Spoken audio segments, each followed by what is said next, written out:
जाते समय नोट कर लेना।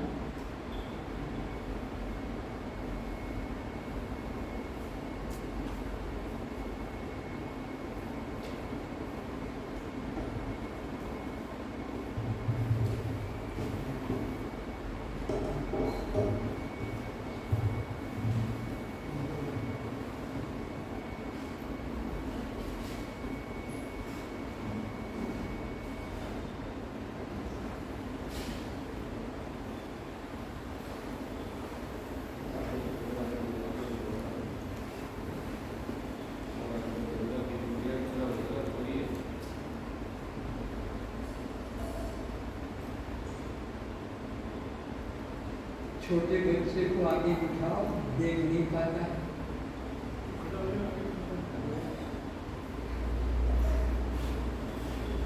और आगे बीच में बैठो, दोनों के बीच थोड़ा जगह दे।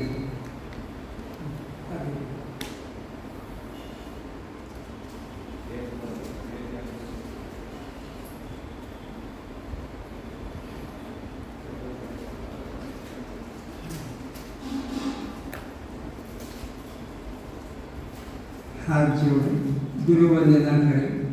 गुरु ब्रह्मा गुरु विष्णु गुरुदेवो महेश्वरा गुरु साक्षात् परम ब्रह्म तस्मै श्री गुरुवे नमः। क्या गुरु की प्रार्थना ऐसे हाथ नीचे रख के करते? इतनी तुम विद्वान हो, ऐसे नहीं कर सकते। हृदय के पास गुरु की प्रार्थना हाथ नीचे रख के नहीं करते हैं, घुटनों पे रख के नहीं करते हैं, ऐसे नहीं, हृदय के पास रखते हैं। वो प्रार्थना सच्ची प्रार्थना कहलाती है। और ये नीचे है गुरु ब्रह्मा गुरु विष्णु, चाहे साधारण सी बात।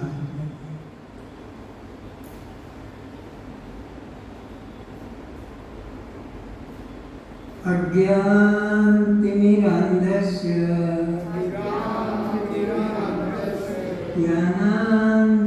ज्ञानाञ्जनशलाकया चक्षुरुन्मिलितं येन तस्मै श्री गुरुवे नमः। जब नमः बोलते हैं तब गर्दन सीधी नहीं होना चाहिए। नमः का मतलब है तुम समर्पित हो रहे हैं, उनके आगे झुक रहे हैं, अपना सर को नीचे झुकाना होता है। नमः बोल दिया और हमारा सर ऐसा का ऐसे नहीं। एक एक बातों को समझना है। ये खिलवाड़ नहीं है बच्चों का कि कोई भजन कर दिया और खत्म। जो हमारे अज्ञान अंधकार को नाश करने वाला है, ज्ञान के चक्षु देने वाला है, जन्म मरण से छुड़ाने वाला है, उस गुरु को हम नमस्कार करते हैं।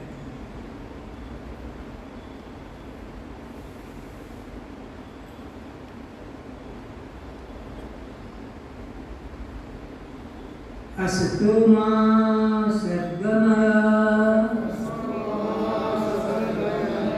तमसो मा ज्योतिर्गमय मृत्युर्मामृतं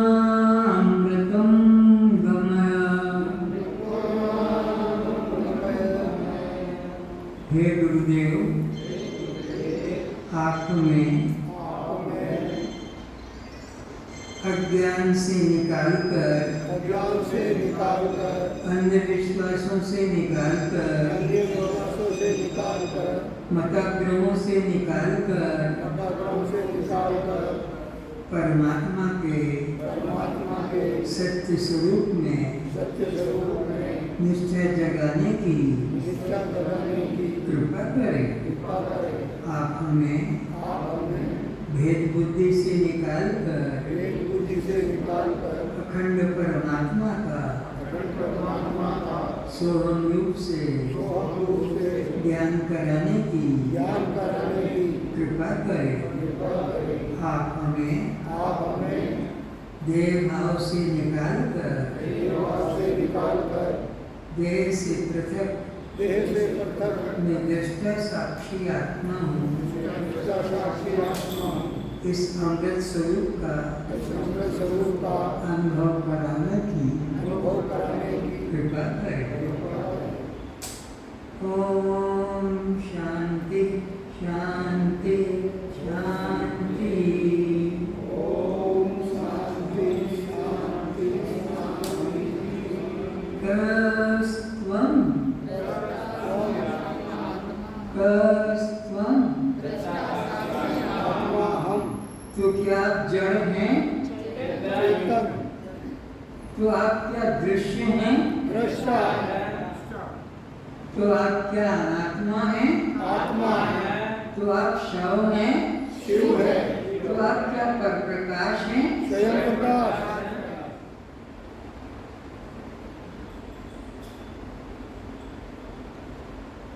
तो ये जन्म मरण किसको होता है?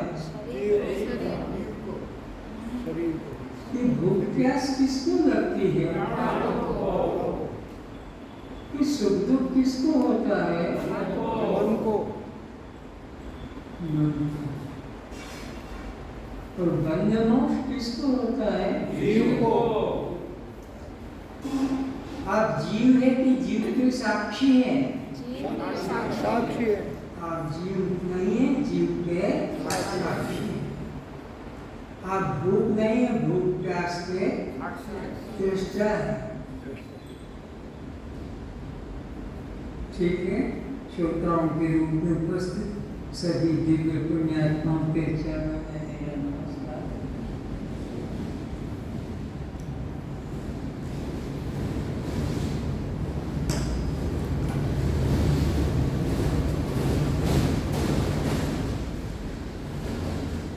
हाँ जी।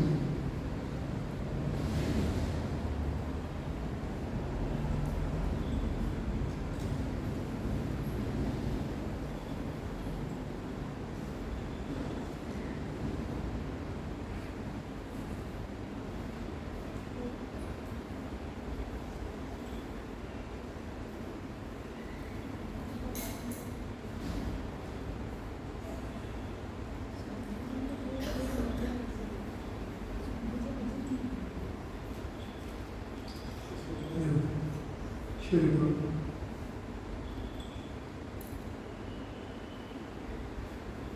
जब आपका नाम पुकारा जाएगा तो व्यवहारिक शारीरिक नश्वर नित्य, लेकिन आप उत्तर में कहेंगे शिवो। क्या बोलेंगे? नारायण नहीं, रामदेव जी नहीं, रामचंद्र जी नहीं। अब इनके नाम काट दो, तो रोज रोज बोलने की जरूरत नहीं। काट दो। सोहनलाल जी शिव, देव जी नहीं, मोती जी, मोनू,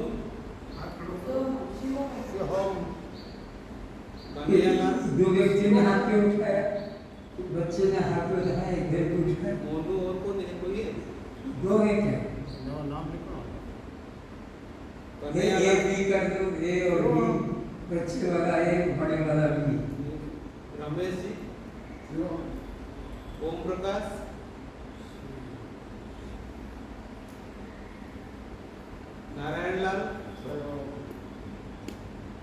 देवीलाल जी, रमन जी, कानूराम जी, कृष्णानंद जी, दीपलाल, शांति पूरनदास, वैरागी ज्योति, चेतन, शिवोम जोर से बोलो। शिवोहम मैं कम सुनता हूँ। शिवोहम हाँ आगे ठीक बोला। चेतन, अशोक, आवाज नहीं आया मुंह में से।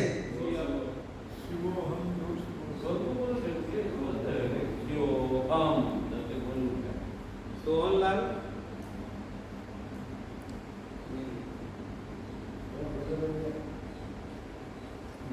आप लोग पूरा रहोगे कि क्या? पूरा क्लास शिविर रहोगे आज नहीं पूरा? हो गई पूरा नाम बताओ। हैं? कन्हैयालाल क्या नाम था?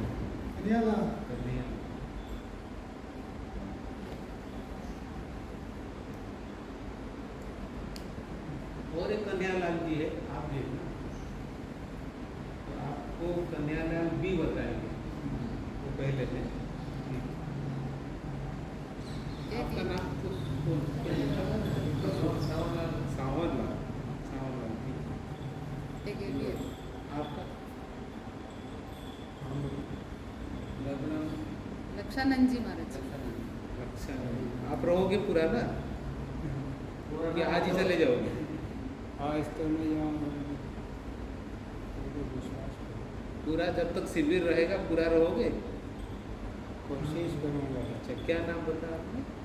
लक्षानंद जी अरे तो बोल ही नहीं रहा। वो बोल ही नहीं रहे इसलिए।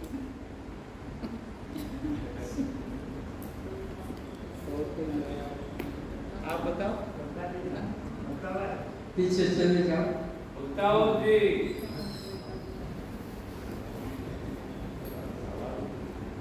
चेतन किसको कहते हैं?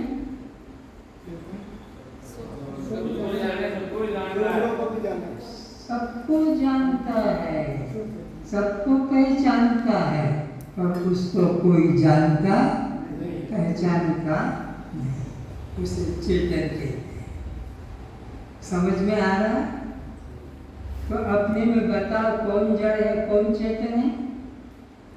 अगर समझ आ गया तो दो का भेद बताओ, अपने में कौन जड़ है और कौन चेतन है? ये शरीर जड़ है और आत्मा चेतन। मैं आत्मा मैं आत्मा चेतन हूँ। फिर से बोलो। ये शरीर जड़ है, मैं आत्मा चेतन हूँ। ये सही उत्तर दिया, ये विवेक है। आप बताओ दृश्य किसे कहते हैं?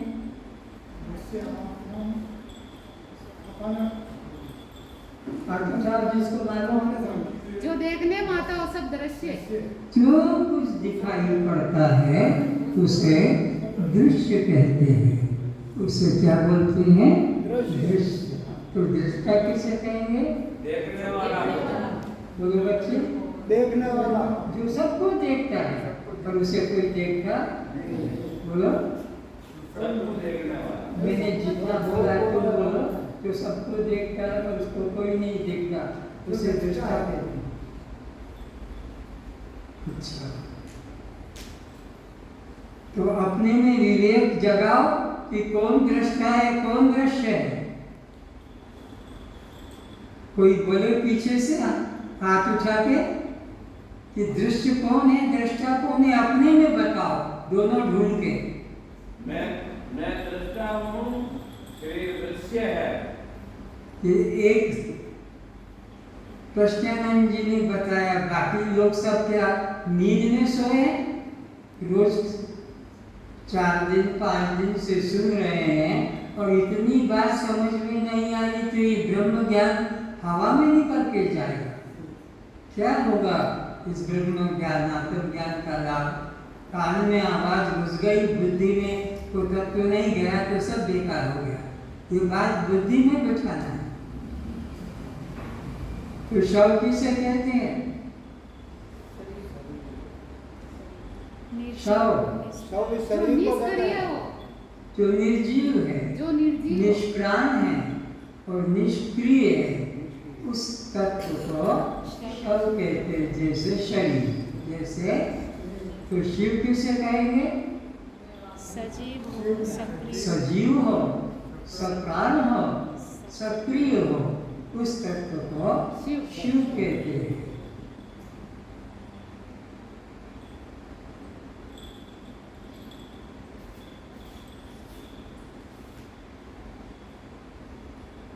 अब मैंने जो हाथ में उठाया,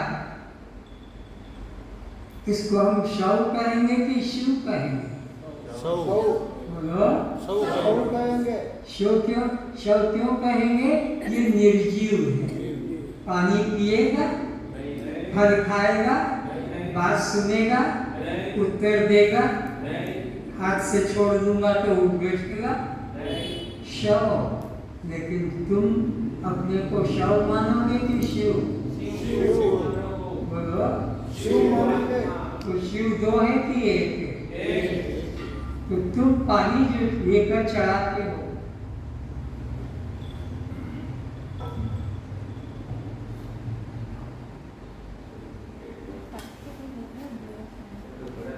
इस पे कौन जल चढ़ाता है? उत्तर दो, तुम ही दो। पानी सोमवार के दिन तो पानी चढ़ाने गए और जल चढ़ाया, बिल पत्र चढ़ाए, तो किस पर कौन जल चढ़ा रहा है? शिव चढ़ा रहा है। तुम ही सब उत्तर दोगे तो फिर क्लास कराने की जरूरत क्या है? है? अगर तुम ही सब उत्तर दोगे तो ये सब क्या सोने के लिए बुझाया? तुम्हारे पराये चेले, उनको भी तो उत्तर देना है कि तुम ही गुरु बन के बैठे रहोगे। गुरु नहीं है जो सब समय गुरु रहे। शिष्यों को गुरु बनाए तो वो गुरु है। शिष्य बने रहे और गुरु बना रहे, धोखा है शिष्यों के लिए। तो बात समझ में क्या आना है कि हम शिव स्वरूप है, हम चेतनात्मा शिव स्वरूप है। और जिस पे जल चढ़ा रहे हैं, जिसके आगे नमस्कार कर रहे हैं, जिसके लिए मंदिर बनाया है, जिसकी आरती उतार रहे हैं, घंटा बजा रहे हैं, वो शिव है कि शव है? और पूजा आरती कर रहा है वो शव है कि शिव है? तो शिव होकर शव की पूजा, शिव होकर पत्थर की पूजा, शिव होकर जड़ की पूजा, शिव होकर अनात्मा की पूजा। कितनी बुद्धि की दुर्गति, कितनी दुर्मति हो गई कि चेतन होते हुए जड़ की उपासना चल रही। और बड़ा धार्मिक मानता है, रोज नीति नियम से पूजा आरती में जाता है।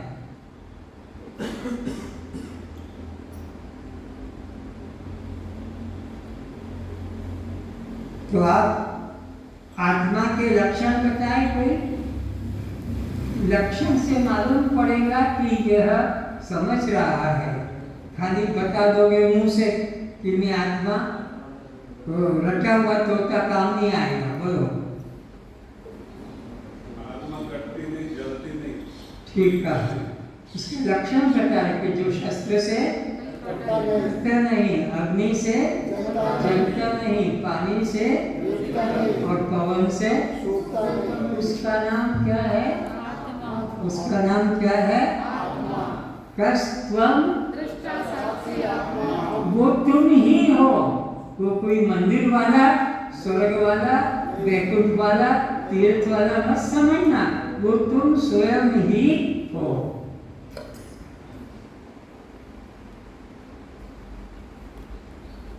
तो शरीर में तुमने कौन आत्मा है, कौन अनात्मा है? शरीर अनात्मा है और मैं आत्मा। बहुत अच्छा, हम आत्मा है, शरीर अनात्मा है। हम महात्मा जी, आप लोगों को भी कुछ बोलना है। आप सब समय ऐसे बैठे रहते हैं, उत्तर दो। आप पर प्रकाश है कि स्वयं प्रकाश है? स्वयं प्रकाश। कैसे स्वयं प्रकाश है, अब हमको समझा। क्योंकि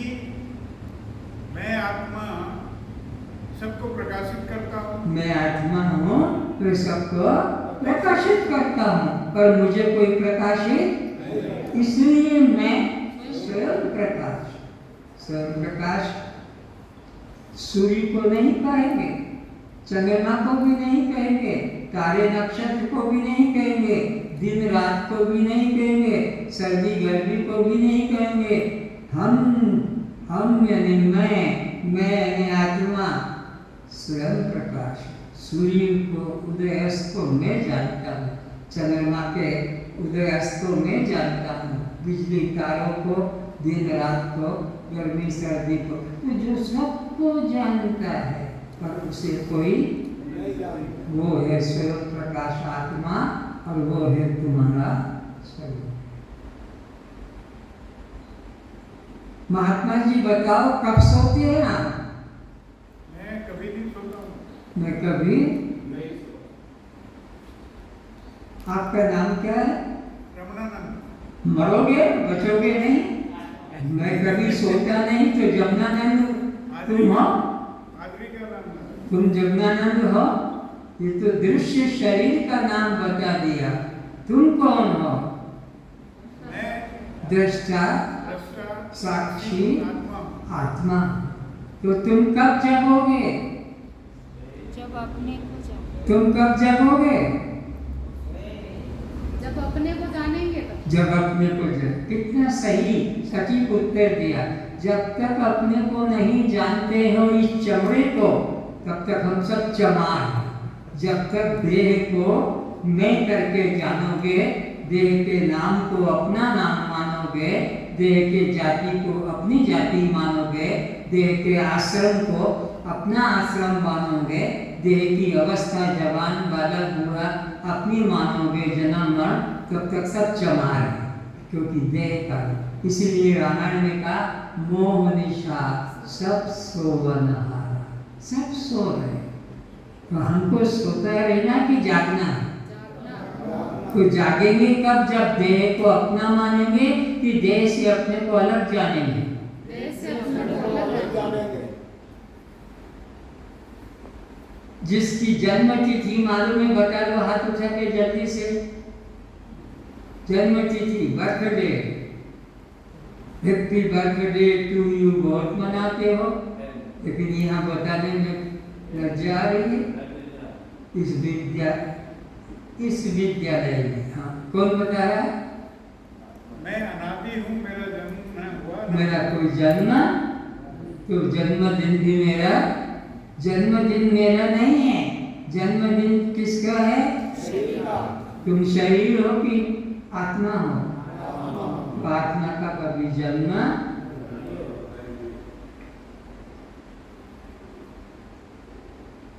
ज्ञान किसे कहते हैं? दो मिली हुई वस्तु को मिलकर जानने ज्ञान। वो तो विवेक बता दिया। अच्छा,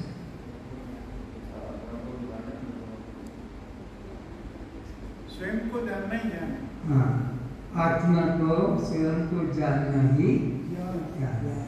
तो विवेक किसे कहते हैं? दो मिली वस्तुओं को अलग अलग जानने को विवेक कहते हैं।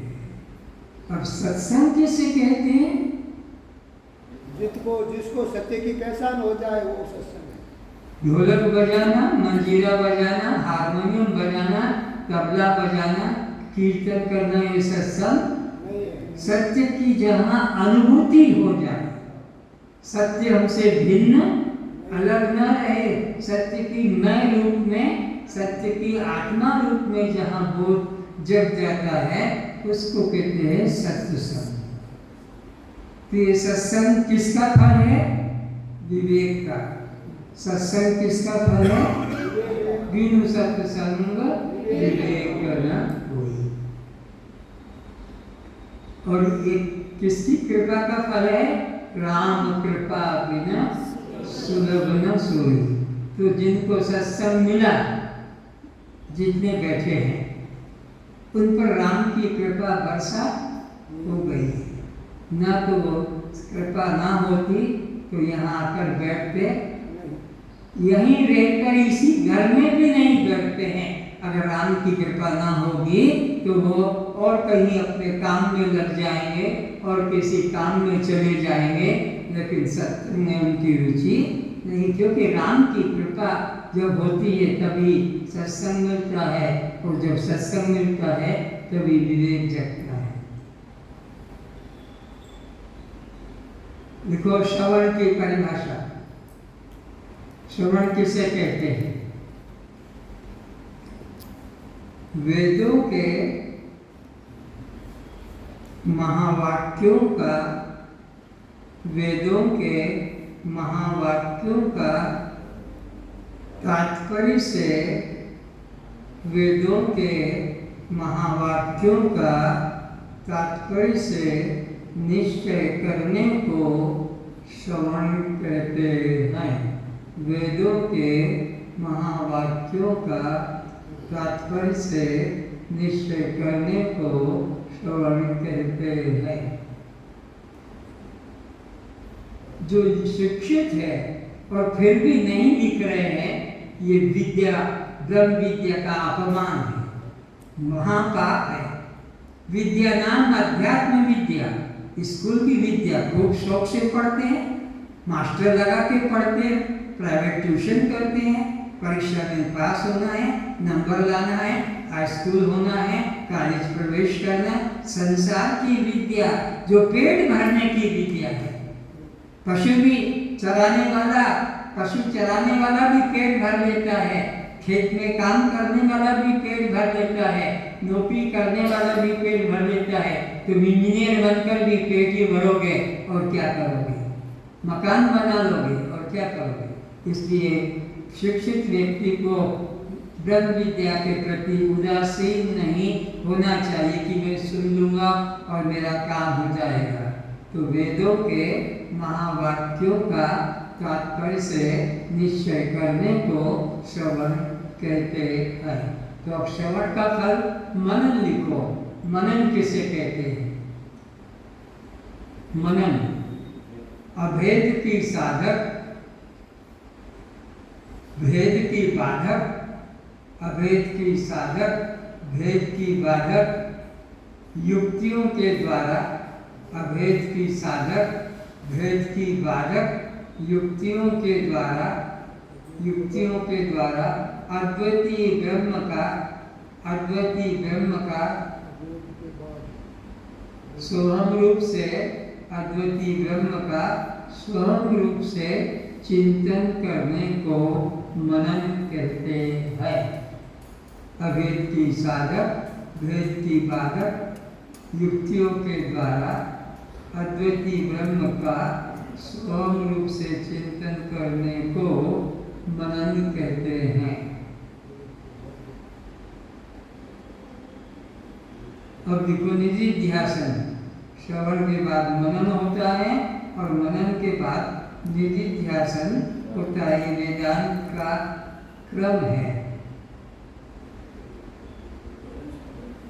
सजातीय वृत्ति का प्रवाह और विजातीय वृत्ति का तिरस्कार, सजातीय वृत्ति का प्रवाह और विजातीय वृत्ति का तिरस्कार करने को सजातीय वृत्ति का प्रवाह, प्रवाह है निरंतर चिंतन करना।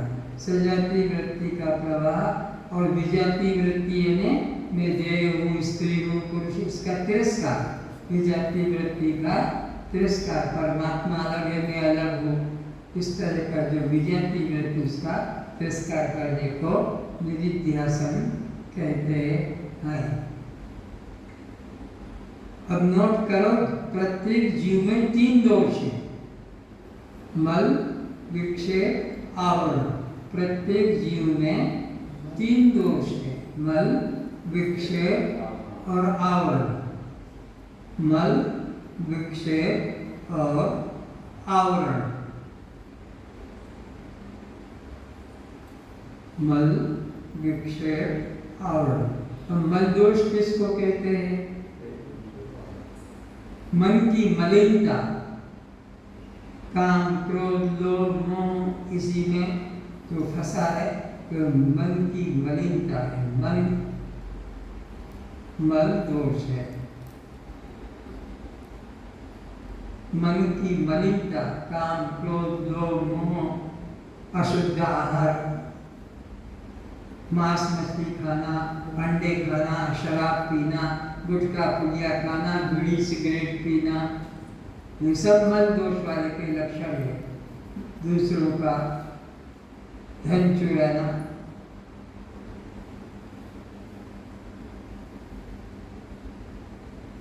गाय के बच्चे को पेट भर दूध न पीना और उसके दूध को चुराकर बिक्री करना, घी निकालना, दूध जमाना, दूध पीना, चाय पीना, ये सब मल दोष है, शुद्ध नहीं, मल दोष है। क्योंकि वो तुम्हारा अधिकार नहीं, उसका भोजन उस बच्चे के लिए है। गाय का दूध तुम्हारा भोजन, तुम्हारे लिए भगवान ने बहुत अन्न बनाए हैं। विक्षेप दोष, चित्त की चंचलता, एक लक्ष्य पर, एक बात पर टिकना नहीं, बदलते रहना। एक लक्ष्य पर, एक बात पर टिकना नहीं और बदलते रहने को विक्षेप दोष कहते हैं।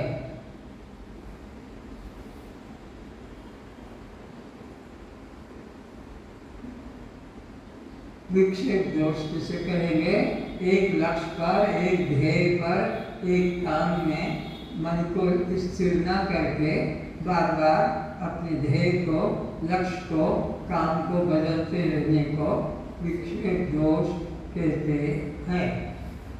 कभी कर्म करना तो कभी उपासना में आना, तो कभी ध्यान में बैठना, तो कभी माला लेके बैठ जाना, अलग अलग प्रकार के।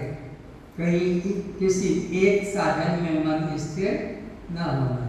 तीसरा है आवरण। नोट करो, आवरण दोष, अपने को देह मानना, नाम जाति वाला मानना,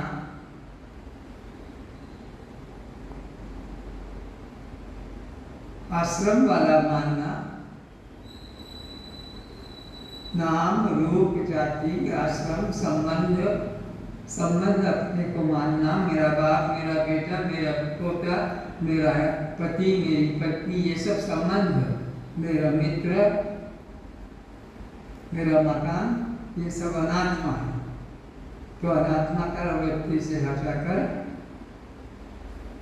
आत्माकार वृत्ति का सतत चिंतन करना कि मैं दृष्टा साक्षी आत्मा हूँ। ये भाव मन में रखना है। विजाति वृत्ति का तिरस्कार करके सजाति वृत्ति का प्रवाह करना। अब लिखो, वेद में 1,00,000 मंत्र है। 1,00,000 मंत्र है वेद में। जीव के त्रिदोष को दूर करने के लिए मल, विक्षेप, आवरण, ये 3 दोष बताए अभी। इसको दूर करने के लिए वेद में 1,00,000 मंत्र है। 80,000 मंत्र कर्म कांड मल दोष को दूर करने का है। 80,000 मंत्र मल दोष कर्म कांड को दूर करने के है। 80,000 मंत्र कर्म कांड के प्रतिपादक हैं और जीव के मल दोष को दूर करते हैं। 16,000 मंत्र उपासना कांड के हैं, जीव के विक्षेप दोष को दूर करने के लिए, एकाग्र करने के लिए। 80,000 कर्म कांड, 16,000 उपासना कांड के मंत्र हैं, जीव के विक्षेप दोष को दूर करने के लिए। 4,000 मंत्र ज्ञान कांड के हैं। 4,000 मंत्र ज्ञान कांड के हैं, जीव के आवरण दोष को दूर करने के लिए। जीव के आवरण दोष को दूर करने के लिए 4,000 मंत्र है। तो जीव में कितने दोष हैं? 3 दोष हैं। मल दोष, विक्षेप दोष आवरण दोष। मल दोष को दूर करने के लिए वेद के कितने कांड, कितने मंत्र हैं? 80,000 कर्म कांड के। विक्षेप दोष को दूर करने के लिए वेद में 16,000 मंत्र हैं। तो विक्षेप दोष को और अज्ञान दोष को, आवरण दोष को दूर करने के लिए 4,000 मंत्र है। अज्ञान आवरण दोष। अज्ञान आवरण क्या है? अपने को देह मानना, परमात्मा को अन्य, अपने से भिन्न मानना। इस तरह से त्रिदोष की निवृत्ति के लिए साधन है। अब गुरु के निकट जाना है तो गुरु किसे कहते हैं उस पर विचार करेंगे। गु और रु दो अक्षर मिलकर गुरु बनता है। गु और रु। गु क्या है और रु क्या है? अज्ञान को रु गु कहते हैं, अज्ञान को, अंधकार को गु कहते हैं। गु और रु अज्ञान अंधकार का जो नाश करके, जो ज्ञान का प्रकाश कर दे, उसको गुरु कहते हैं। अज्ञान अंधकार का नाश करके जो ज्ञान का हमारे में प्रकाश जगा दे, उसको कहते हैं गुरु। तो हर एक को गुरु संसार में बोलते हैं कि हमारा कारपेंटरी गुरु है, ये पेंटिंग करने का गुरु है, ये गणित का गुरु है, ये साइंस का गुरु है, ये सिलाई कटाई का गुरु है, ये किचन का गुरु है। जिसने जो सिखा दिया उसी को गुरु कहते हैं। पर गुरु का वास्तविक अर्थ होता है जो अज्ञान अंधकार का नाश करके आत्मा का स्वरूप का बोध करा सके, उसे गुरु कहते हैं। ये गुरु की 2 डिग्री है, एक श्रोत्रिय और एक ब्रह्मनिष्ठ। गुरु के 2 उपाधि है, श्रोत्रिय और ब्रह्मनिष्ठ। श्रोत्रिय गुरु किसे कहते हैं? जो सब शास्त्रों के मर्म को जानता हो। रामायण का मर्म क्या है, गीता का मर्म क्या है, उपनिषदों का मर्म क्या है, वेद का मर्म क्या है, ब्रह्मसूत्र का मंत्र का मर्म क्या है। तो इस तरह वेदों के, शास्त्रों के गूढ़ तात्पर्य को जो जानता हो उसको कहते हैं श्रोत्रिय। पढ़ के सुना दे और तत्व न समझता हो तो फिर वह श्रोत्रिय, तो पाठक है, पढ़ने वाला। लेकिन श्रोत्रिय तो वही जो वेद उपनिषद शास्त्रों के गूढ़ अर्थ को जानता हो। जैसे दशरथ, राम राम सब कही कहे, दशरथ कहे न कोई। अब ये दशरथ का मतलब राम का पिता नहीं, 5 ज्ञानेंद्रिय, 5 कर्मेंद्रिय का जिसके द्वारा प्रकाश होता है, वो मन से जो जप करेगा, एक बार करेगा तो कोटि यज्ञ का फल मिल जाएगा। एक बार दशरथ कहे कोटि यज्ञ फल हो। यह श्रोत्रिय गुरु। अब लिखो या समझो, ब्रह्मनिष्ठ गुरु किसे कहते हैं? ब्रह्मनिष्ठ जिसने अपने को शास्त्र के द्वारा, प्रमाण के द्वारा आत्मा रूप से, दृष्टा रूप से, साक्षी रूप से अपने को जान लिया है और शिष्य को भी किसी का अनुभव करा सकता है, तो वो गुरु श्रोत्रिय और ब्रह्मनिष्ठ कहलाया। अगर वो शिष्य को ये ज्ञान नहीं करा पाता है तो फिर वो गुरु श्रोत्रिय से कल्याण किसी का होगा नहीं। खुद भी अपने को ब्रह्म रूप से जाने और अपने शिष्य को भी ब्रह्म का अनुभव, शिष्य को शिष्य न रहने दे, शिष्य को खुद गुरु रूप में अनुभव करा सके। तो श्रोत्रिय और ब्रह्मनिष्ठ 2 उपाधि वाले को सद्गुरु कहते हैं। गुरु नाम है ज्ञान का, सीख ले सो शिष्य, गुरु ज्ञान का नाम है। ये 6 बजे क्लास में आने का टाइम नहीं है। तो अभी तक क्या सोच रहे थे? ये कोई सिनेमा हॉल है, ये कोई सर्कस है, कोई नाटक है, कोई कथा है कि जब होगा आखिरी में प्रसाद लेके आ जाएंगे? क्या समझा है तुमने? ये ब्रह्म विद्या कोई खेल है? दूर से अभी मनाया, अभी चले आए। अरे टाइम लोग इतने पहले से बैठे हैं, तुम इतने बाद में आ रहे, तो लज्जा आना चाहिए कि देखो मैं कितना संसार में फंसा हूँ, कितना संसार में आसक्त हूँ, और इतने लोगों ने संसार से, परिवार से आसक्ति छोड़कर और यहाँ बैठे हैं। और सब काम को कल पे छोड़ दो। आज करे सो काल कर, काल करे सो परसों, संसार का। लेकिन इतनी जल्दी क्या है? जीना है परसों।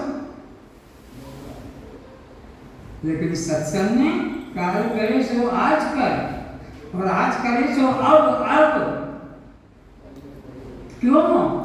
पल में प्रलय होएगा, श्वास निकल जाएगी, तेरा दुकान, तेरा परिवार, तेरा संबंध जहाँ का तहाँ पड़ा रहेगा, और तेरे को उठा के जला देंगे, हड्डियाँ नदी में फेंक देंगे, रात में नहीं घर तक लेके आएगी।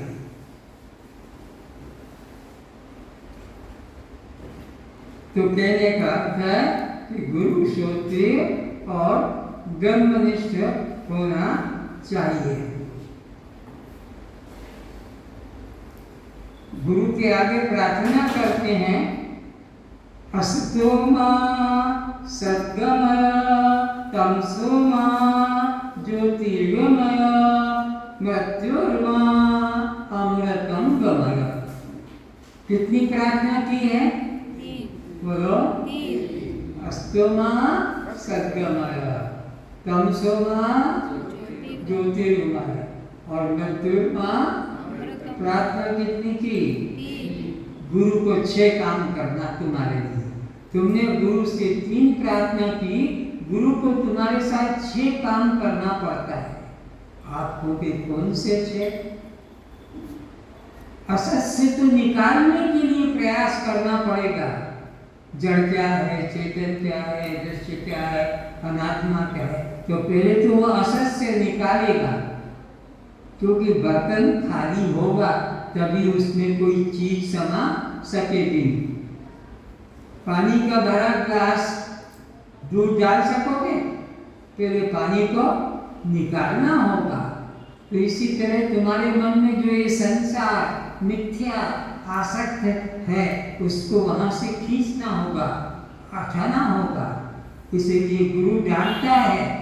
क्यों डांटता है? तुम्हारी आसक्ति जहां से है उसको निकालने के लिए और सत्य में प्रीति जगाने के लिए। गुरु तुम्हारा दुश्मन नहीं, गुरु तुम्हारा सच्चा प्रेमी है। तुम्हारे दुख दूर करना चाहता कि तुमको और माँ के गर्भ में न जाना पड़े।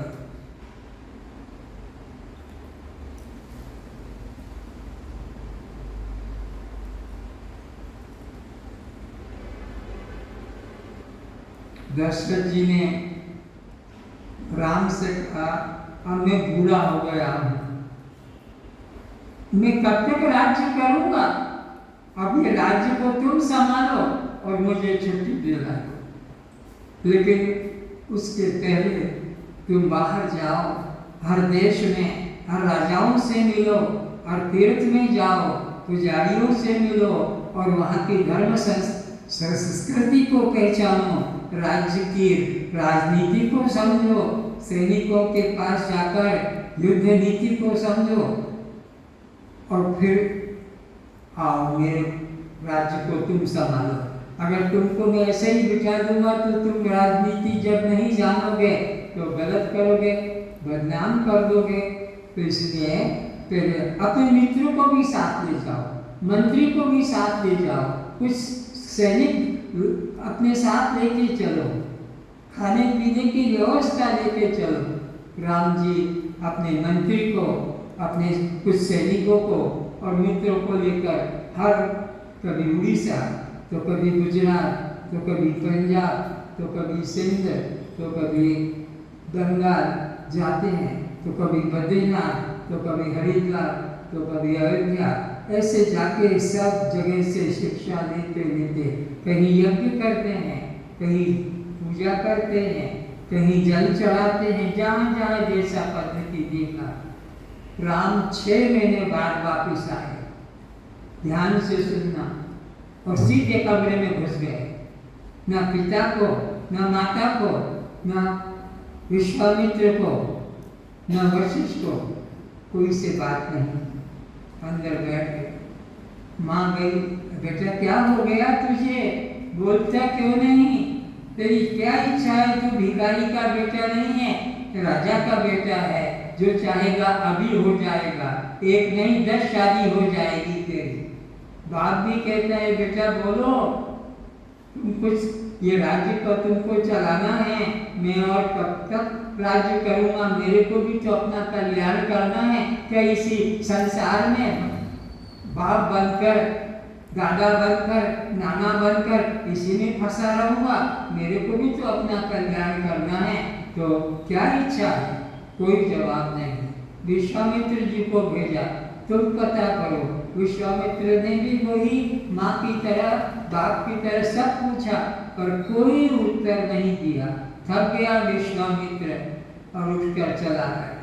तब वशिष्ठ जी गए और वशिष्ठ जी ने भी पिता की तरह, माता की तरह और विश्वामित्र की तरह पूछा, क्या तुम्हारी रुचि है? कोई जवाब नहीं।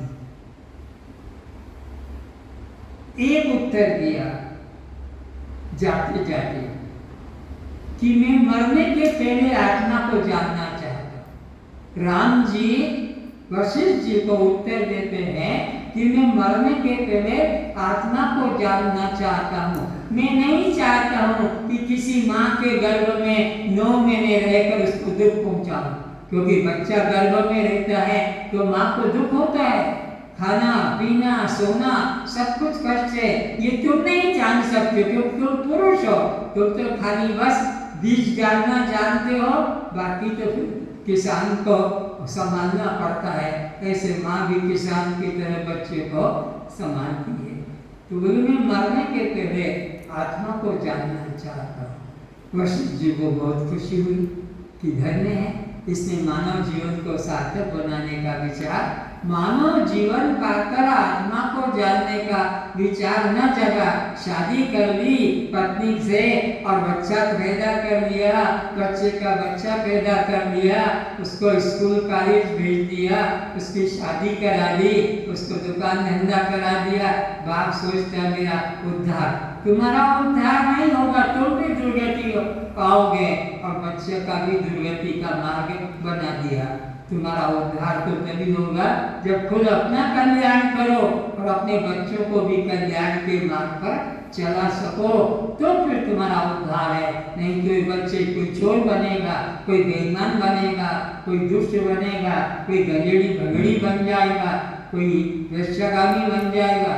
इसलिए बच्चे को भी सत्संग में लगाना ये माँ बाप का या दादा नानी का कर्तव्य है। तो वशिष्ठ जी ने अपनी बात, वशिष्ठ जी को तो ये बात खुशी हो गई कि चलो इसको, तब फिर उसको ज्ञान में लगाया। तो गुरु का काम है शिष्य को सद्ज्ञान देना, सत्य से मिला देना, अनुभव करना। तो गुरु के क्या काम है? 6 काम है। असत से निकाल कर सत्य में जोड़ना।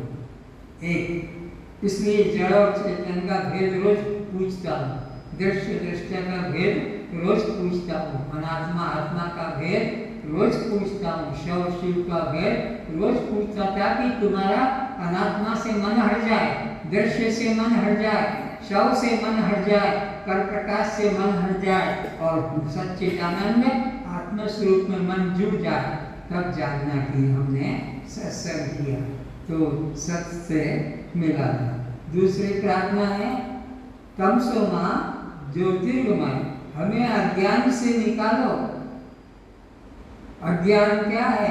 परमात्मा को मंदिर में जानना, परमात्मा को तीर्थ में जानना, परमात्मा की मूर्ति की पूजा करना, परमात्मा का नाम का जप करना, ये सब अज्ञान है। तमसो मां ज्योतिर्गमय, और ज्ञान का प्रकाश करो। ज्ञान है कि मैं दृष्टा साक्षी आत्मा हूँ, सोहम स्वरूप का ज्ञान करना ये गुरु का दूसरा काम है।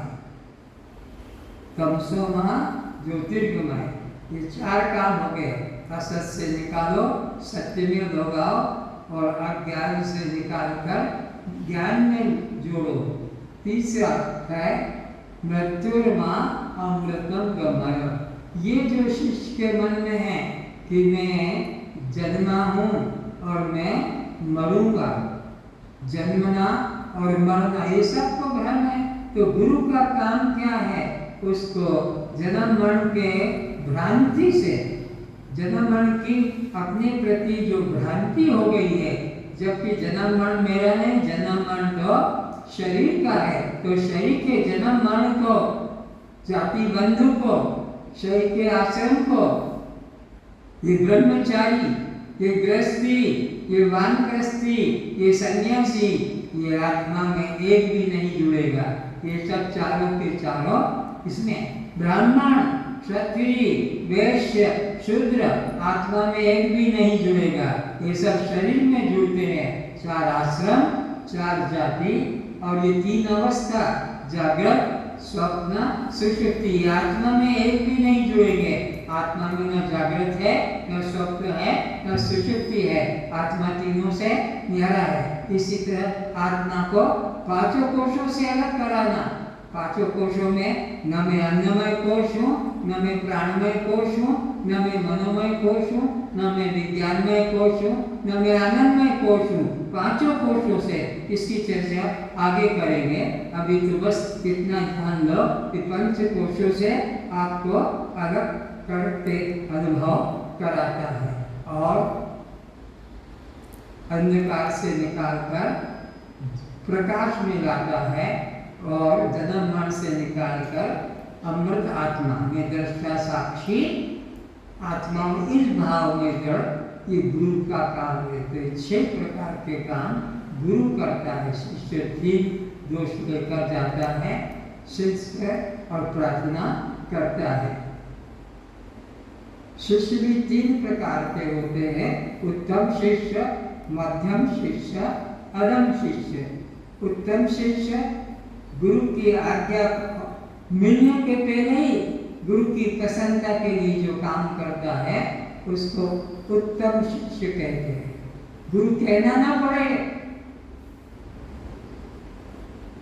कि ये दाढ़ी क्यों रखी, ये गले में माला क्यों लटकाई, ये चुटैया क्यों रखी, ये दाढ़ी क्यों रखी, हाथ में कड़ा रस्सी क्यों बांधी, ये डोरे, ये ताबीज क्यों लटकाए। गुरु को कहना ना पड़े, अपने आप निर्मल शुद्ध अवस्था में जाए। ये उत्तम। मध्यम, गुरु ने कहा कि छोड़िए डोरे, छोड़िए कंठी, छोड़िए माला, छोड़िए तेरे रंगीन कपड़े, परमात्मा के पास जाना है तो तेरे को कोई प्रकार की पहचान अपनी नहीं दिखाना है, ये दुनिया वालों को दिखाना है। ये कपड़े, ये बाहर के श्रृंगार, बिंदी, माला, कंठी, ये चूड़ी, ये संसार के लिए है, परमात्मा के जाने वालों के लिए इनका कोई संबंध नहीं है। तो गुरु के पास जाने वाले 3 तरह के हैं। उत्तम शिष्य, मध्यम शिष्य, उसको कहना पड़ता है और वो कहने के बाद में गुरु को स्वीकार करता है कि मैं आपकी बात का पालन करता हूँ और मैं यह धर्म अभी से ही त्याग कर देता हूँ। कहने पर करे, कहने पर करे वो उत्तम की मध्यम, मध्यम है, कहे बिना कर ले वो कौन है? उत्तम। अब अधम, मैं तुम्हारी बात नहीं मानूंगा, मेरे को लोग क्या कहेंगे, सब लोग मेरे को इस तरह से जानते हैं, मैं सन्यासी हूँ, मैं ब्रह्मचारी हूँ, मेरा एक वेश रहेगा, मैं मांस मछली नहीं छोड़ सकता, उपदेश छोड़ दूंगा, मैं मंदिर तीर्थ जाना नहीं छोड़ूंगा, मैं तो तीर्थ जाऊंगा, कावड़िया बन के कावड़ उठाऊंगा, मेरे को ये सब रोकना नहीं, मैं तुमको छोड़ दूंगा, सत्संग छोड़ दूंगा। ये अधम के लक्षण है। तो ना हमें अधम बनना है और उत्तम ना बने तो मध्यम तो जरूर रहना है। उत्तम का मतलब है बिना कहे जो गुरु पसंद करता है, गुरु की जो इच्छा है वो शिष्य पहले से ही कर ले, फिर से ये सब अपना स्वांग बना ले, ये उत्तम है। कहने के बाद जो श्रद्धा करके करे उसको मध्यम शिष्य कहते हैं, और कहने पर भी न करे उसे अधम शिष्य कहते हैं। तो गुरु जो सच्चे गुरु होते हैं वो आपको 3 दोषों से मुक्त करते हैं, मद दोष, विक्षेप दोष और आवरण दोष। इसी के लिए वेद में 3 कांड है, कर्म कांड, उपासना कांड और विज्ञान कांड। इस तरह से जीव अपने कल्याण के लिए गुरु के पास जाता है और गुरु जो आदेश देता है करता है। नारद जी जाते हैं भगवान विष्णु के सत्संग में, भगवान विष्णु के यहाँ सत्संग होता था, नारद जी सत्संग में जाते थे और अपना प्रवचन सुन के चले आते थे। एक दिन क्या हुआ, उनका जो तबूरा था जो संग में रखते हैं वो अपने सत्संग हाल में जहाँ बैठे थे वहीं भूलकर चले आए। बाहर आए, बात करते करते कि आज गुरु जी ने क्या समझाया है, विष्णु भगवान ने आज क्या समझाया है कि वह शिष्य 3 तरह के होते हैं, उत्तम है, मध्यम है और अधम है। इस तरह से और क्या बताया, त्रिदोष बताया, मल दोष, विक्षेप दोष, आवरण दोष। और क्या बताया, अरे वेद में 3 कांड भी बताए।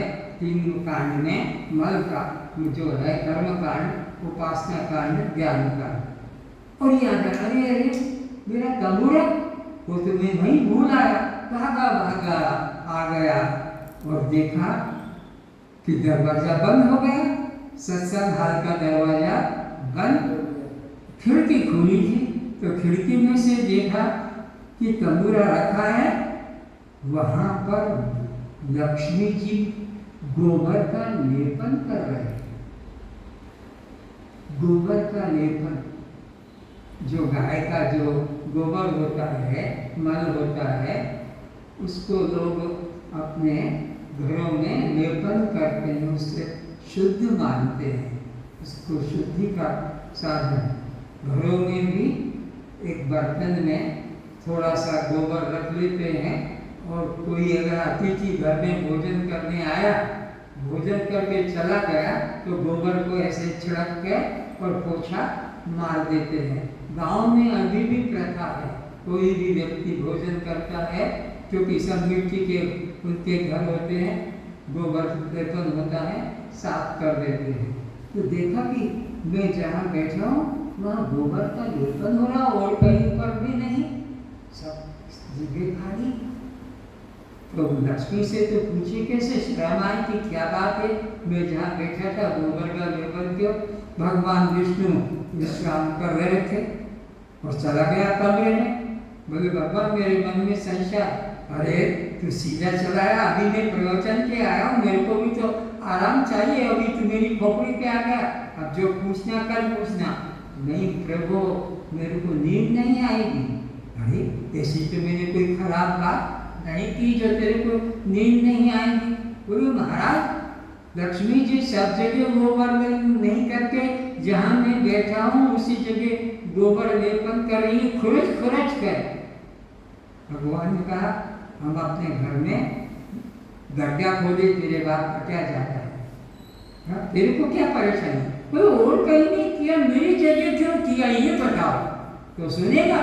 हाँ सुनूंगा। तो सुनिए, तू निगुरा है, तू निगुरा है। निगुरा जहाँ बैठता है वो जमीन अपवित्र हो जाती है, निगुरा जिसको छू देता है वो वस्तु भी अपवित्र हो जाती है। जा गुरु बना, गया सनत कुमार के पास, प्रणाम किया और बताया मैं 4 वेद भी जानता हूँ, उपनिषद भी जानता हूँ, गीता भी जानता हूँ, अपने आप मैं उपनिषद भी जानता हूँ, मैं भागवत भी जानता हूँ, मुझे गीता सब मालूम है, लेकिन शांति, सुन लो इस बात को, नारद जैसा इतना सब शास्त्र पढ़ा हुआ पंडित बना हुआ बता दिया कि मुझे शांति नहीं है, ग्रंथों में शांति नहीं मिलने वाली है। तब उत्तर दिया सनत कुमार ने, अरे इनसे तेरे को शांति कभी नहीं मिलेगी। तरत ही नोट करो, लिखो, तरत ही शोकम आत्मविद, बस इतना ही, तरत ही शोकम आत्मविद, तरत ही शोकम आत्मविद।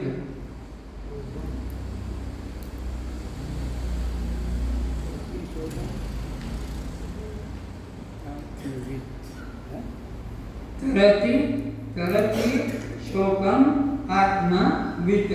लाइट कुछ भी दिखता नहीं है, क्या वो लाइट जो था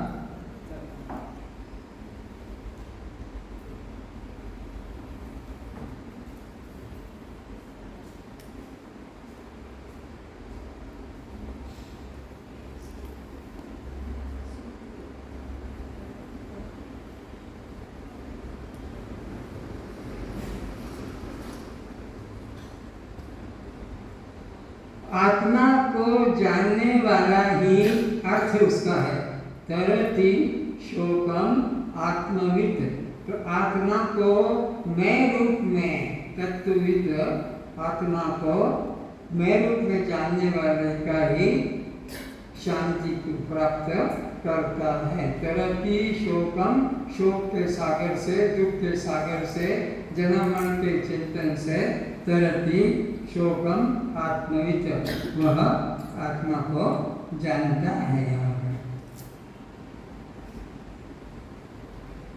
अब गुरु के निकट जब जाते हैं तो साधन संपन्न होकर जाते हैं। कॉलेज जाते हैं तो हाई स्कूल डिग्री वाला ही जाता है, जिसके पास में हाई स्कूल की डिग्री नहीं है वो कॉलेज में प्रवेश नहीं कर सकता है।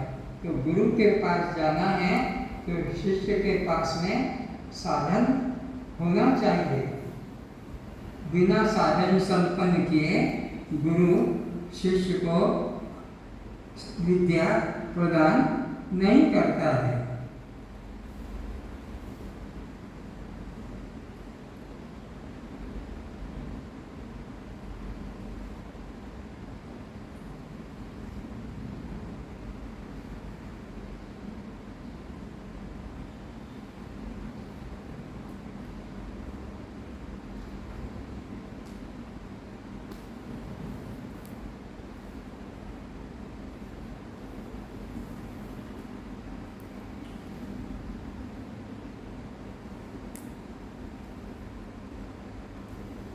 तो साधन संपन्न होने को हमें 4 चीजें चाहिए, नोट करो।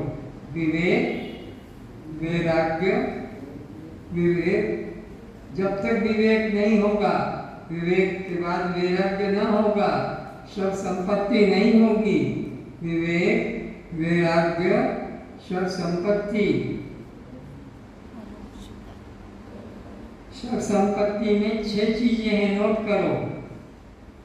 सब संपत्ति 6 साधन को। तुम्हारे पास क्या संपत्ति है?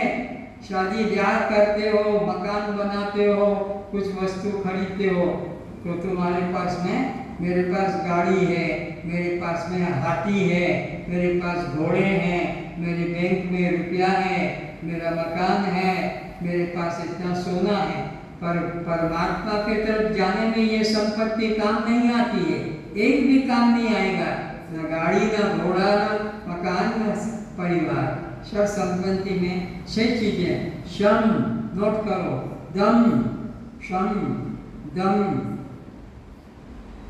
तितिक्षा, शम, दम, तितिक्षा। श्रद्धा, समाधानता, उपरामता, शम, दम, तितिक्षा, श्रद्धा, उपरामता, समाधानता, ये 6 साधन होते हैं, तब जाकर वह गुरु के निकट ज्ञान पाने का अधिकारी होता है।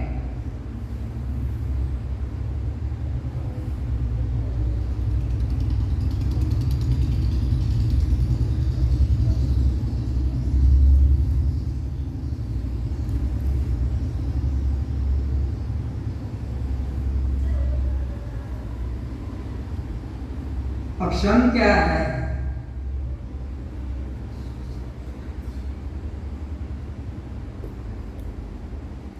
मन की एकाग्रता। गुरु के निकट गए तो घर की चिंता मत करो, दुकान की चिंता मत करो। घर सत्संग में गए हो तो मन को सत्संग में लगाओ, शम। और घर में बैठे हो और घर से आ गए सत्संग में बैठे हो, मैंने दरवाजा बंद किया कि नहीं किया, मैंने फ्रिज को ऑफ किया कि नहीं किया, कूलर को बंद किया कि नहीं, गैस चूल्हे के सब किया कि नहीं, इत्यादि। सत्संग में बैठकर ये चिंतन करोगे तो ये घर का काम होगा।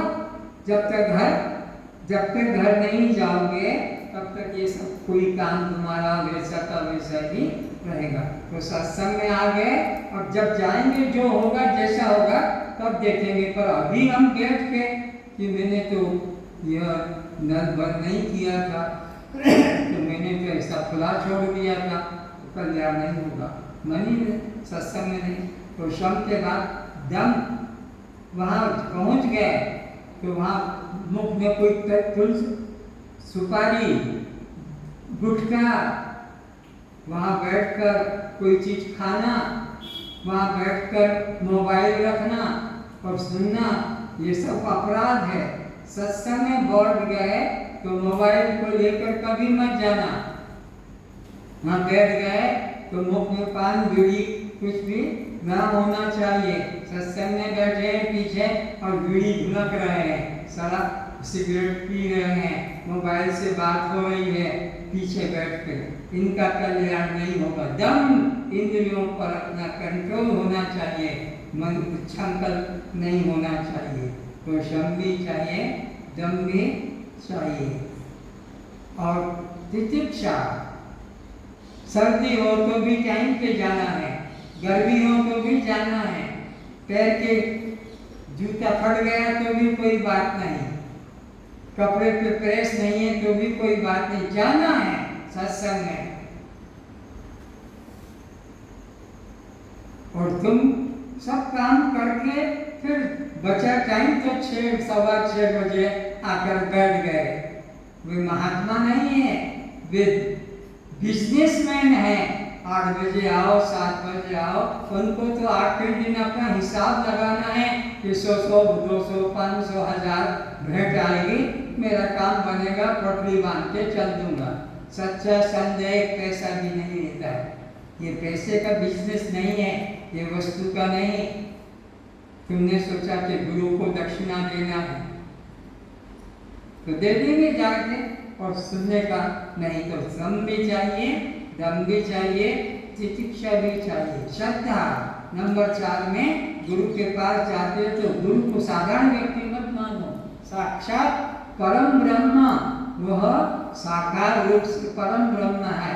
निर्गुण परमात्मा ही सगुण रूप से प्रकट हुआ है, इसलिए गुरु साक्षात परम ब्रह्म। गुरु को साधारण व्यक्ति मत समझो, गुरु की क्रियाओं को मत देखो, गुरु के उपदेश को ग्रहण करो। जब गोपियां गई थी यमुना पार जाने के लिए, बस दुर्वासा जी का दर्शन के लिए, तो कृष्ण से पूछा कोई रास्ता बताओ उधर जाने का। तो कृष्ण ने कहा कि और तो कोई रास्ता नहीं है। यमुना से कहना कि कृष्ण बाल ब्रह्मचारी हो तो रास्ता दे दे। तो हंसने लगे कि ये मजाक करने का यही समय मिला है, हमको यमुना के पार जाना है। बोले और कोई मेरे को मालूम नहीं, कह के देखो रास्ता मिल गया, यमुना 2 भागों में बढ़ गई, पार हो गई। और दुर्वासा को प्रणाम किया, भोजन कराया और लौट के आई तो आने लगी तो हाँ महाराज हमें पार करो। बोले आई कैसे थी? ये कहते कि कृष्ण ब्रह्मचारी हो तो रास्ता दे दो। दुर्वासा ने कहा कि अब तुमको पार होना है। बोले नहीं तो घर में जूते खाएंगे, नहीं पार होंगे तो क्या करेंगे? तो बोले दुर्वासा ने कहा यमुना को बोलना कि दुर्वासा ने अन्न का दाना भी न खाया, अन्न का दाना, तो उसको रास्ता दे दे। जबकि गोपियों ने जितना घर से खीर पूड़ी मालपुआ हलवा लड्डू बना के लाई सब अपने हाथ से खिलाया और कहा अन्न का दाना भी ना खाया हो तो रास्ता दे दे।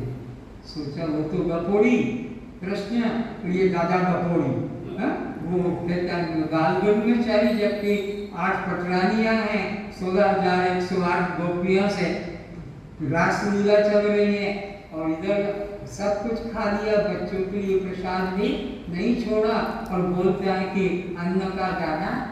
और कह के देखा यमुना को तो 2 भागों में बढ़ गई, उस पार चले गई। तो सोचा ज्ञानियों के कर्मों को कभी देखना नहीं चाहिए, ज्ञानी के कर्म देखने योग्य नहीं है, उनका कर्म प्रारब्ध से जैसा होता है, पर वो अपने को कर्म से सदा देह से सदा अलग जानते हैं, दृष्टा साक्षी आत्मा रूप से। तो गुरु का उपदेश ग्रहण करने योग्य है। गुरु ने कह दिया बस सोने की पत्थर की लकीर कर लो, उसमें संदेह मत करो। वह आपको क्यों मैं दाढ़ी काटूं, क्यों मैं जटा काटूं, क्यों मैं ये डोरे काटूं, क्यों मैं ये करूं, ये कभी मत करो। क्यों? गुरु के वचन में क्यों कभी मत लगाना।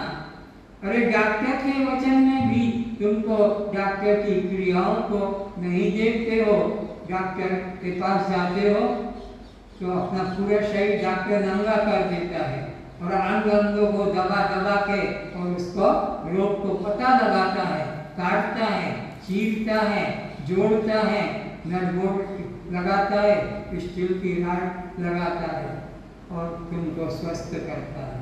तो रोगी अगर डॉक्टर से कहे तू ऐसा क्यों कर रहा है, तू ऐसा क्यों कर रहा है, तो फिर तुमको अगर घर जाओ फिर इधर क्यों आए। डॉक्टर के पास में रोगी समर्पित जैसे हो जाता है, डॉक्टर जो भी करता है उस पर हमारा कोई आक्षेप नहीं। तो गुरु के प्रति भी कभी कोई दोषारोपण ये ऐसा क्यों किया, ऐसा क्यों करते हैं। तो गुरु के क्रियाओं को मत देखो, कृष्ण की क्रिया को मत देखो, दुर्वासा जी की क्रिया को मत देखो और अपना कल्याण का रास्ता निकालो। तो गुरु के निकट जाते हैं तो हमारे पास में साधन संपन्नता होनी चाहिए, विवेक भी होना चाहिए, विराग भी होना चाहिए, शक संपत्ति भी होना चाहिए और शक संपत्ति में क्षम हो, दम हो, तितिक्षा हो, श्रद्धा हो और समाधानता हो। कोई प्रकार का संशय प्रवचन करते करते गुरु के कोई प्रश्न नहीं करना चाहिए। प्रवचन सुनते सुनते कोई मन में संशय नहीं रखना चाहिए। जो गुरु का वचन है अमृत वचन की तरह उसको पान करना चाहिए। उसमें संशय जैसे डॉक्टर की दवा को चाहे जैसा वो हो उसको तुम श्रद्धा से ग्रहण करते हो, चाहे वो कड़वी लगे हो, चाहे तुम्हें ना पसंद हो, लेकिन स्वीकार करते हो। तो गुरु के उपदेश में समाधान दामन स्वाम शांत। जब मौका देंगे फिर पूछेंगे, पर अभी तो प्रवचन सुनने बैठे हैं, इसमें संशय न करें। इसी तरह अंतिम उपरांता उसके मन में भोगों के प्रति ग्लानि होना चाहिए। जैसे भोजन करने के बाद और भोजन करने की इच्छा नहीं होती, उपरांता हो जाता है, कई बार तो उल्टी तक भी हो जाती है। तो संसार के पदार्थों से उपरांत होकर जाना चाहिए। स्वर्ग की भी इच्छा लेके नहीं जाना चाहिए। मेरा लड़का होगा कि लड़की हो जाए ये भी इच्छा लेकर मत जाना। मेरे घर में ये चीज हो जाए, मेरा मकान बन जाए, मेरी नौकरी लग जाए, मेरा परीक्षा में पास, कोई भी एक भी कामना लेकर बस उपराम संसार के भोगों से, इच्छाओं से मन को उपराम करके जाना चाहिए। केवल एक ब्रह्म जिज्ञासा, अर्थात तो ब्रह्म जिज्ञासा, एक ब्रह्म की आत्मा को जानने की जिज्ञासा, मुक्ति पाने की जिज्ञासा रहे और किसी प्रकार की मन में जिज्ञासा लेकर न जाए। चौथी मोक्ष का, पहला विवेक, दूसरा वैराग्य, तीसरा संपत्ति और चौथा है मुमुक्षुता। मुमुक्षुता का मतलब है केवल मोक्ष पाने की इच्छा, केवल जन्म मरण से छूटने की इच्छा, केवल मुक्ति पाने की इच्छा, बस एक यही इच्छा लेकर जाए, तब गुरु शिष्य को अधिकारी समझकर फिर उसके आगे वो श्रवण कराता है, फिर उसको मनन कराता है और फिर उसको निधिध्यासन कराता है और उसको फिर अपने आत्मभाव में दृढ़ करके मुक्ति का अनुभव कराता है। इस तरह से गुरु के पास जाते हैं तो यह योग्यता हमको लेकर जाना चाहिए। गुरु कभी शिष्य नहीं बनाता है, ध्यान देना। गुरु का लक्षण है, गुरु ने शिष्य बनाया तो गुरु नहीं कहलाएगा। गुरु कान नहीं फूंकता है। परमात्मा के पास में किसी प्रकार की कमी है? गुरु नामदाता नहीं होता है, लेकिन यहाँ जितने बैठे ज्यादातर गुरु से नाम दान दिया है, गुरु ने नाम दान दिया है। गुरु ने नाम, गुरु के जेब में कोई भगवान का नाम है जेब में जो तुमको देगा और तुम भगवान को पहुंच जाओगे। भगवान के पास किस चीज की कमी है? जो भगवान के पास जाना चाहते हैं तो शिष्य को नाम दान नहीं देता है सच्चा गुरु। सच्चा गुरु शिष्य नहीं बनाता है। सच्चा गुरु कान नहीं फूंकता है, और कान फूंक दिया तो ये निद्रा है। निद्रे का कल्याण नहीं होता है। आई बात समझ में? एक सच्चा गुरु शिष्य नहीं बनाता, सच्चा गुरु नामदान नहीं करता है, सच्चा गुरु कान नहीं फूंकता है। तो गुरु की खोज में निकलते हैं तो एक व्यक्ति गया, पानी मांगा एक व्यक्ति से दुकान घर से, तो कहा पानी दो, लाया पीने के लिए। तो पूछा उस पीने वाले ने, तुम्हारा गुरु कौन है? बोले गुरु मैं कुछ नहीं जानता हूँ, तेरे को पानी पीना है पिलाता हूँ। बोले मैं आगे पी लूंगा। अरे तूने पानी मांगा कि मेरा कंठ सूख रहा है, गर्मी के दिन है, प्यास लगी है, तो ले पानी पी ले, मैं आगे पी लूंगा। क्यों? तो गुरु नहीं है। निगरे का हाथ का पानी पीना भी अपराध है, इसलिए पानी उसने छोड़ दिया। दूसरे के पास गया, भाई पानी दो, वो पानी लेके आया। उससे पूछा तेरा गुरु कौन है? बोले मेरा हरिद्वार में गुरु है, हरिद्वार का गुरु है पंडित किशोरी लाल। वो कहाँ मिलेंगे? बोले वो जेल गए।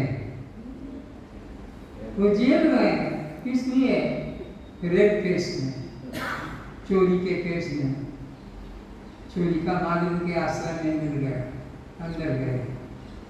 तीसरे के पास गए, गुरु। बोले वो जेल में। क्यों? शिष्यों के साथ में दुराचार करते थे, पकड़े गए, ले गए। ये अवस्था। गुरु कीजिए जान के, पानी पीजिए छान के, और बिना विचारे जो करे पड़े 84 भार। बिना विचारे किसी से भी मंत्र ले लिया, हमारा तो गुरु है, नाम दान कर दिया, हमारा कान फूंक दिया, हमको शिष्य बना दिया, हमको डोरी बांध दी। सच्चे गुरु कभी हाथ में डोरी नहीं बांधेंगे। सच्चे गुरु कभी गले में ताबीज लटकाने को नहीं कहेंगे। सच्चे गुरु तुम्हारे को कपड़े रंगने को नहीं कहेंगे। सच्चे गुरु तुमको परमात्मा से मिलाना है, तुमको जगत से थोड़ी मिलाना है। ये तो जगत का दिखावा है, डोरा बांधना, तिलक लगाना, कि चुटैया रखना, कि पगड़ा बांधना या और किसी प्रकार का, ये तो दुनिया वालों के लिए है। दुनिया वाले उसी तरह से पहचानते हैं। इसलिए सच्चे सद्गुरु कोई बाहर का पाखंड खेल नहीं करते हैं।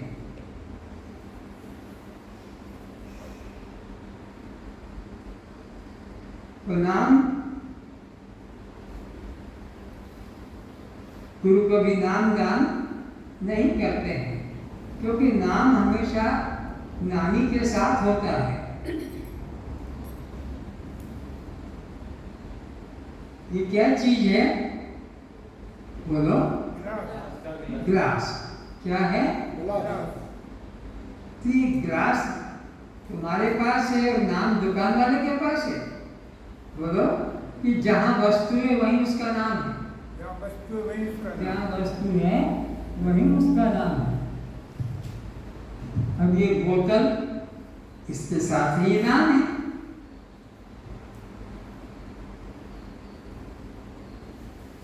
तो राम का नाम गुरु के पास है, गुरु तुमको राम का नाम का दान करेगा।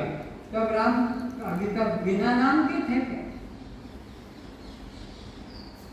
क्या? अंधेर चल रही है।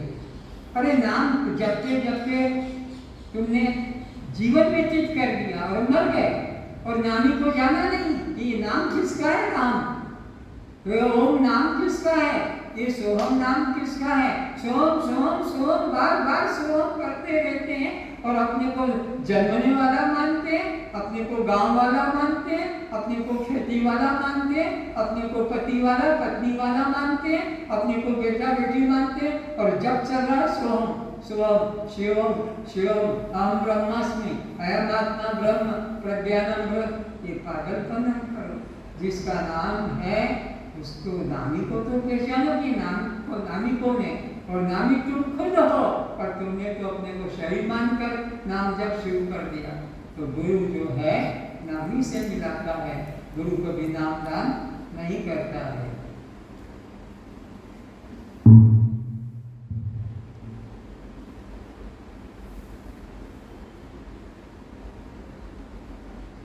बंदा ही बंधा रखेगा, मुक्त ही मुक्त करेगा।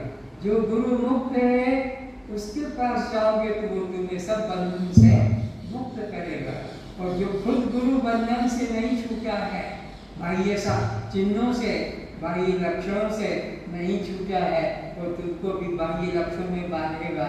ऐसा करना, ऐसा पहनना, ऐसा लटकाना, ऐसा माला करना, ऐसी पूजा करना, ऐसी आरती करना, तीर्थ जाना, वर्ष में एक बार आना, फिर जल चढ़ाना, ये कावड़िया लेकर चलना कावड़ियों में, इत्यादि वो जोड़ता है। किंतु सच्चा सद्गुरु सब बंधनों से हटाकर मुक्ति का अनुभव कराता है।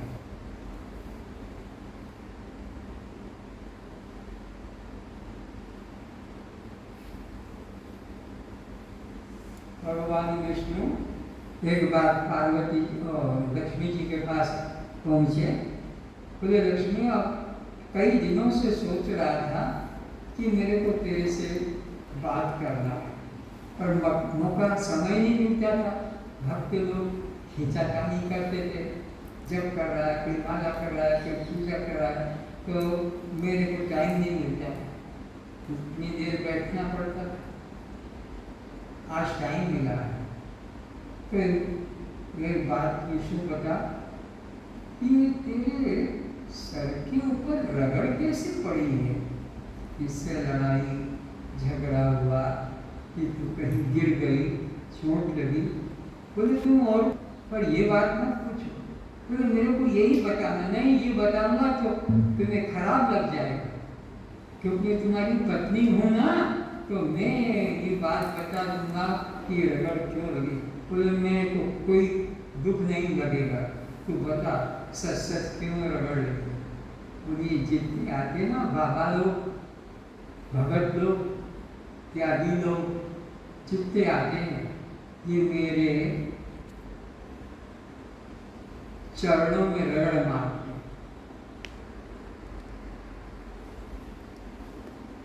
हूँ। सॉरी, मैं इनके चरणों में रगड़ मारती हूँ। जितने बाबा, जितने सन्यासी, जितने भगत आते हैं, महामंडलेश्वर, जगत गुरु और भी इसी तरह के संत 1008, 108 सबके आगे डिग्रियाँ लगी है। इन सबके चरणों में मैं रगड़ मारती हूँ। इसके द्वारा मेरा उद्धार, कल्याण हो जाए। किसको चिंता है? भगवान विष्णु की पत्नी लक्ष्मी को ये चिंता है कि मेरा उद्धार, मेरा रक्षा, कल्याण हो जाए। इसलिए जितने संत महात्मा, गुरु, पंडित आते हैं, महात्मा, सबके चरणों में मैं रगड़ लगाती हूँ। क्योंकि गुरु साष्टांग प्रणाम करते हैं, गुरु को साष्टांग प्रणाम करना। गुरु को ऐसे गुरु जी प्रणाम, गुरु जी प्रणाम। ये संसारी लोग ऐसे, हाँ, गुरु ब्रह्मा, गुरु विष्णु, अस्तम, इस तरह से देह के अंदर अटके रहते हैं। तो मैं गुरुओं को साष्टांग प्रणाम करती हूँ, उनके चरणों में रगड़। जैसे कि पारस पत्थर हो और लोहा हो, लेकिन पारस पत्थर को हम कपड़े में रख लें और छुआए लोहे को, तो सोना बनेगा? बोलो, नहीं बनेगा। तो पारस पत्थर को छू जाने से लोहा सोना बन जाता है। तो ये गुरु लोग पारस पत्थर की तरह में मानकर इनके चरणों में रगड़ लगाती कि मुझ पापी